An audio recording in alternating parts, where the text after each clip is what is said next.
ગરીબ ઘરની છોડી એના વિવાહ રૂપિયા વાળા કરોડપતિ ના ઘેર થઈ ગયા એટલા ગરીબ ઘરની છોડી રૂપિયા વાળા ના ઘેર પરણીજી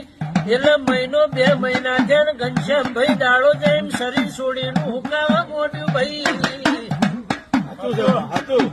એટલે 2 મહિના ત્યાં હાહરો મોયરામાં પૂછવા મોડ્યા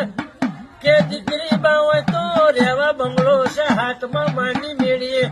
હોનાનો હેચકો બોધેલો છે હિંડોળે બેઠા બેઠા ઝૂલી ખાવ ને હોનાના પત્રકમાં તોય ખૂટે એવું નહીં શરીર ચમ ઉતરતું જાય છે એટલે દીકરી રોતા રોતા હું પાડીને એવું બોલી કા તમે તો રેવાના રેવા 800 કરોડો પતિના માલક છો